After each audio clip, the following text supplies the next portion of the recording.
एक बार की बात है, किसी नगर में हरिदत्त नाम का ब्राह्मण रहता था। उसके पास खेत थे, लेकिन उनमें ज्यादा पैदावार नहीं होती थी।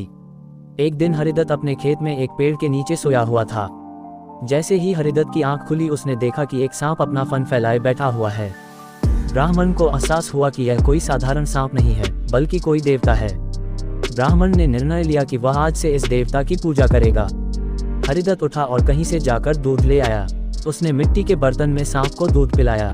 दूध पिलाते समय हरिदत्त ने सांप से क्षमा मांगते हुए कहा कि हे देव, मैं आज तक आपको साधारण सांप समझता रहा, मुझे माफ कर दीजिए। अपनी कृपा दृष्टि से मुझे बहुत सारा धन धान्य प्रदान करें प्रभु। ऐसा कहकर हरिदत्त अपने घर वापस आ गया।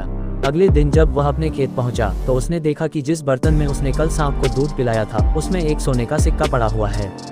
हरिदत्त ने वो सिक्का उठा लिया। अब हरिदत्त रोज सांप की पूजा करने लगा और सांप रोज उसे एक सोने का सिक्का देने लगा। कुछ दिन बाद हरिदत्त को दूर किसी देश जाना पड़ा, तो उसने अपने बेटे से कहा कि तुम खेत में जाकर सांप देवता को दूध पिला आना। अपने पिता की आज्ञा से हरिदत्त का बेटा खेत में गया और सांप के बर्तन में दूध रखाया। अगली सुबह जब वह सांप को दूध पिलाने गया, तो उसने देखा कि वहाँ सोने का सिक्का रखा हुआ है। हरिदत्त के बेटे ने वो सोने का सिक्का उठा लिया और मन ही मन सोचने लगा कि जरूर इस सांप के बिल में सोने का भंडार है। उसने सांप के बिल को खोदने का फैसला किया, लेकिन उसे सांप का बहुत डर था। हरिदत्त के बेटे ने योजना बनाई कि जैसे ही सांप दूध पीने आएगा, तो वह उसके सिर पर लाठी से वार करेगा, जिससे सांप मर जाएगा। सांप के मरने के बाद मैं तसल्ली से बिल खोदूंगा और उसमें से सोना निकालकर अमीर आदमी बन जाऊंगा। लड़के ने अगले दिन ऐसा ही किया, लेकिन जैसे ही उसने सांप के सिर पर लाठी मारी, तो वो मरा नहीं बल्कि गुस्से से भर उठा।